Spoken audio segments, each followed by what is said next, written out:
Ladies and gentlemen, welcome to the content patch for the 6th of August 2013. My name is TotalBiscuit with today's gaming news and comment. Coming up in the show, Atlus is up for sale and Sega is amongst the bidders. Saints Row 4 Australia will be segregated from the rest of the world. We also have a look at today's releases as well as a user question or two. All this in the OC Remix track of the day is coming your way right about now. You may have heard a little while ago that the parent company of Atlus, Index Corporation, was in trouble, and they have indeed filed for bankruptcy. As a result, there is a sale of assets, including Atlus, which was owned by Index Corporation, and has gone up for sale. It looks like there's around 20 companies looking to buy the Japanese dev at the moment, and we also know that Sega is one of the leading companies involved in that. As to who else is involved, that remains to be seen, but it looks like bids are now up above 20 billion yen, that's $203 million, which is actually significantly more than was initially expected. It should be noted that prior to bankruptcy, Atlus was one of the only subsidiaries of the Index Corporation that was actually profitable, and of course has big properties such as Persona 5 on the board for future release. It would appear that the competition to acquire the developer is rather hot at the moment, and they expect the acquisition to occur by the end of the month. Well, I certainly hope it's not Sega, for obvious reasons. It's not that Sega's a bad publisher, they're actually not. I feel that if Sega were to acquire Atlus, then most likely they would be able to keep their independence and just keep doing what we've seen. However, there is of course the risk that the Japan-centric approach of Sega may get in the way of a lot of Atlus games actually making it over to Western territories. This is something we've seen a huge amount from Sega over the past few years. Ton of games coming out, no intent for Western release whatsoever, and as a direct result we miss out on a whole bunch of stuff. Not ideal. This worries me greatly considering that traditionally Atlus games have been very much developed in the Eastern style and have an awful lot of Japanese influence to them, but they've made their way over here regardless, and as a result we've been seeing an awful lot of innovation or interesting storytelling from these particular titles. So yeah, that would worry me a little bit, and obviously since I'm still boycotting Sega, it's not ideal. But we'll see. I mean, Sega would definitely not be the worst publisher to get a hold of it. I think any publisher that took Atlus and decided to kind of absorb them or give them essentially contract work and say, right, you're making this game, or tried to meddle too much in the Atlus process, that would be problematic. The best thing that could really happen with Atlus, as far as I'm concerned, is to just let them work. Do what they do best. It's weird because Atlus in itself is a publisher, but is a subsidiary of Index, and Index is up for bidding, but they're also a dev as well, so a publisher owning another publisher who's also a dev can get a little bit strange, but Atlus does best when they're simply left alone to actually make the games that they want to make, and I certainly hope that they will be able to continue to do so.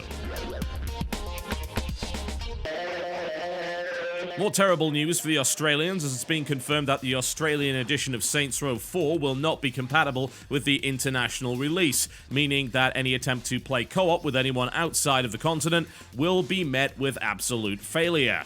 Statement was made on the official Saints Row 4 Facebook page that said, while we are very proud of all of our different missions, we do feel that Saints Row 4 on the whole remains largely the same without the single optional mission. This is of course referring to the mission that was removed due to alien drugs, and we also feel that you deserve to know what you're getting in Australia. Due to the changes we were forced to make, this version is different than the version rated by ratings boards such as the ESRB, USK, and PEGI, which is why it will be incompatible with those versions in co-op. It would indicate that the 360 version of Saints Row 4 will be region-locked, although it would technically be possible to import the PlayStation 3 or PC version. Just bear in mind that importing material that's refused classification is actually illegal in Australia, so I am not recommending that you do it. That is entirely up to you. God damn it. So incredibly stupid, isn't it? I can rant and rave about the subject of censoring content in games, but at the end of the day, it doesn't really have that much impact on people. What does have a huge impact on people is the inability to play with people they know outside of their chosen country, because as it turns out, one, it ain't their bloody chosen country. Most of them aren't there by choice. And secondly, the fact of the matter is that yes, people do know and wish to play with people outside of their borders these days. Welcome. Welcome to the real world. There are no oceans on the internet. Man, I really feel sorry for the Australians at this point. I wonder, honestly, why you can't do the co-op. What's the technical reason for it? I mean, I have to presume that there's a legitimate technical reason for it. If you think about it, using, say, the anal probe gun in a co-op game where the other guy can't see it would be a little bit weird. You can't show that. Even if the guy doesn't actually own the game, you still can't show it because then it's essentially in the game regardless. The way that the American rating system seems to get around with it is by saying that the multiplayer mode is not rated by the ESRB, so they're basically not responsible for that. I guess that doesn't work when it comes down to the Australian side of things. Then you've got, of course, that single mission. How would you do that? I guess there are a bunch of technical considerations to bring it to play, but once again, this just flat out sucks. This is, of course, not the first time. I should also, I suppose, mention Germany. We've seen compatibility problems with German versions of games in the past. The reason it doesn't come up in the news is that stuff has, in reality, been censored over there for such a long time that it is, these days, to be expected. But this does seem to be a gigantic pain in the arse for all concerned. It also recently happened with Last of Us, actually. The Last of Us's multiplayer mode has been censored across the entirety of Europe, and it's because of the Germans. It's because of German law. Rather than having a German version, they basically just censored the whole bloody thing. God damn it. That's where things really start to get problematic, because you're just having to make different versions for each bloody region because of a bunch of ridiculous censorship laws. It becomes more and more expensive, more and more ridiculous, and more often than not, companies will just turn around and say, right, whatever, we'll just censor the whole European version. It's just easier. It's less inconvenient than this. God, that sucks. This is just really irritating. Alright, let's have a look at the releases that are coming at you this week. So, big release for the Wii U, of course, that has just come out would be Pikmin 3. I would imagine that anyone that actually owns the system is probably already on their way to buy that game as we speak regardless. So, since there hasn't really been much to play on the Wii U recently, it's a good job that this has finally come out. It's been getting solid reviews across the board. And of course, in September, we'll also be seeing the wonderful 101, so again, maybe another game that's actually worth playing on that particular console. Dragon's Crown coming to PlayStation 3 and PlayStation Vita. That would be August the 6th in the US. Those of you looking forward to it in the EU, well, you will have to wait a little bit longer. I am sorry, it is a US release date, not the EU. That, of course, being the title which I think a lot of people are looking forward to this week. I actually have it. I've played it. And the PlayStation Vita version, by the way, is great. I would strongly suggest getting it for the PlayStation Vita if you're looking for a Vita game. There haven't been all that many lately. It runs absolutely wonderfully, and I'd even arguably say it has a couple of nice, interesting features that the PlayStation 3 version doesn't, including the ability to have your companion open chests simply by tapping them on the screen, rather than having to move around an awkward cursor with a thumbstick. That's actually pretty good. Yeah, everything about it seems absolutely fine. So this is a game that has been getting an awful lot of attention, and unfortunately not all for the right reasons. Yeah, it's got some great reviews, but a lot of people have been focusing on the controversy surrounding it. It's just a really, really good dungeon brawler, right? It is extremely good. If you ever liked, say, Guardian Heroes, or you had any interest in the old Dungeons and Dragons brawler games, like, this game is that cranked up all the way to 20. Don't even think about 11. It is all the way to 20. It is a phenomenal side-scrolling action RPG, so that I would certainly recommend to pretty much everybody. Tales of Xillia making its way to PlayStation 3 August the 6th, and that is definitely not the time to release a game. It's like, I'm gonna release a JRPG on the same day as Dragon's Crown. No, that's probably a bad idea, I'm afraid. Tales of Xillia is actually part of the Tales series, so it does certainly have some weight behind it. We really don't know if it's any good. Like, nobody has reviewed this thing yet, which is very, very strange. It's going to be out by the time that you actually hear this particular show, and there are no reviews of it on the internet. That worries me greatly. That's a pretty harsh embargo there, so I have no idea if this thing's going to be any good. I do not have a clue. Planes, the movie game, coming out on Wii, Wii U, DS, and 3DS. I think you can safely skip that one, although PC gamers might be interested in Divinity Dragon Commander. That is coming on August the 6th to PC worldwide. I did do a video on that, and it has a lot of really cool ideas. far as I'm concerned. Hopefully they've tightened up a little bit since what I played in the beta was slightly ropey on the strategy side of things, but we will see. Ib and Orb, a puzzle platformer coming to PlayStation 3 Network on August the 6th. And here's one for you. If you have a PS3, the Red Star is coming out. That's PS2 Classic. That's a really interesting game. A lot of people didn't really get the chance to play that one. It's rather intriguing, to say the least. It's like a mixture of a shmup with a brawler with Contra, which sounds a little bit strange, and it kind of is. It's also got some rather interesting Russian-inspired characters, which is not what you generally see in games like that. So you might want to have a look at that. It's actually considered a rather underrated classic. What else we got? Super Frog HD coming out on August the 6th as well. It will be today. PlayStation 3, PlayStation Vita. This is a remake of an ancient, and I do mean ancient, game that came out for the Amiga in 1993 by Team 17. Really weird to see that just pop up again. We also have Brothers, A Tale of Two Sons, which is described as a co-op game for one player. That's coming out for Xbox Live. That looks really intriguing. Very, very strange indeed. Really cool to see something that innovative heading to Xbox Live. And the trilogy, the triad, the axis of indie.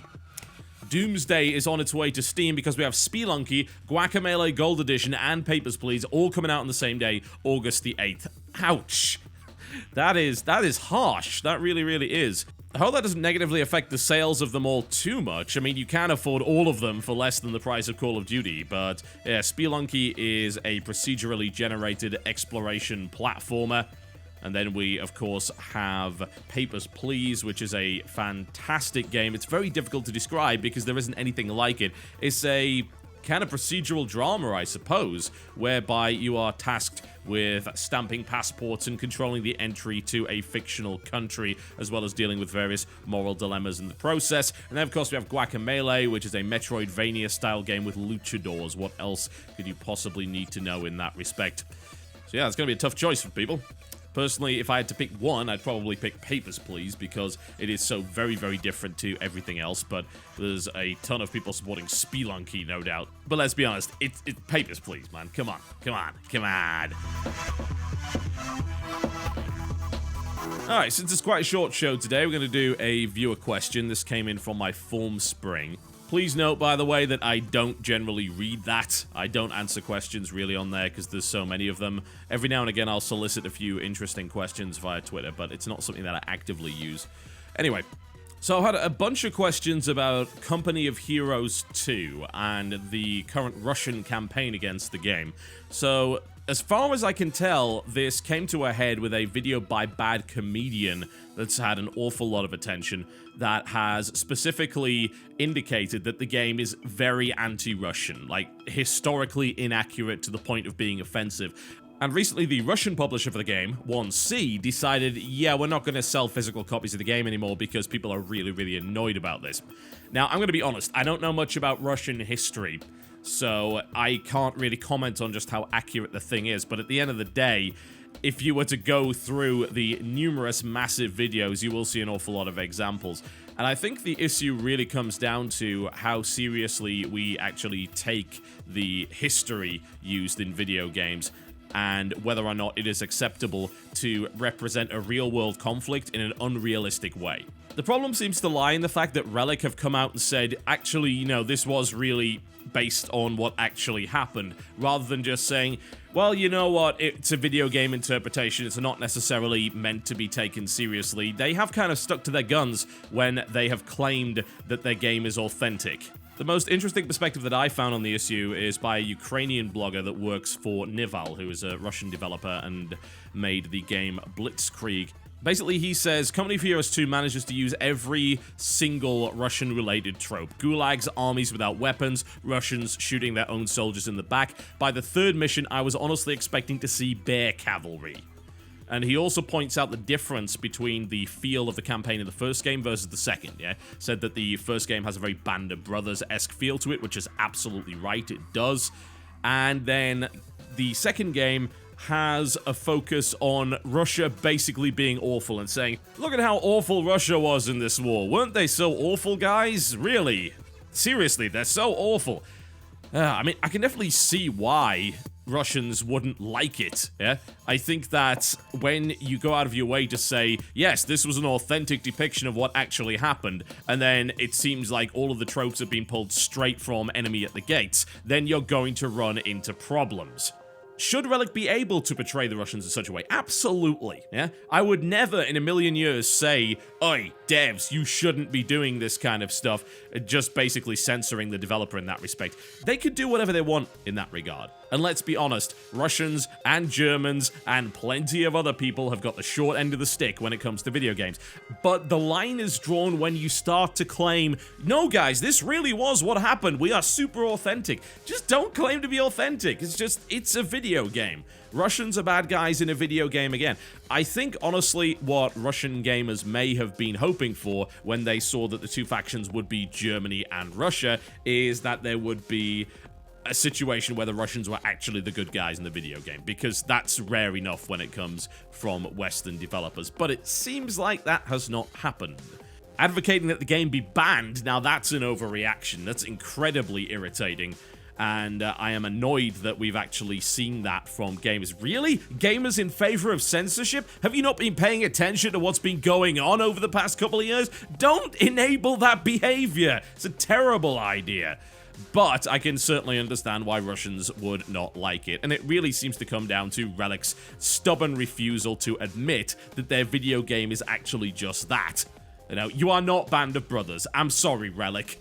I like your games, but you're not Band of Brothers, and you most assuredly are not historically accurate. You never have been. Stop pretending to be, and stop waving around your authenticity as a marketing tool when it's very clearly not the case in this situation. Alright folks, that pretty much does me for the day. Thank you very much for watching the content patch. Before I go, I would like to give you the OC Remix track of the day, if you do not mind. For all of my wonderful Russian viewers out there, all 7 of them, a little bit of Zangief, of course, why not? No excuse not to have this one. There's a few Zangief remixes on OC Remix. I think this one is the best, quite frankly. It goes by the name of Wrestling with Double Bass, of course based on the Zangief stage from Street Fighter II: The World Warrior, originally composed by Asao Abe and Yuku Shimomura, remixed by Malcos. A little bit of jazz, a little bit laid-back lounge Zangief. Indeed. Enjoy it, folks. I'll see you next time.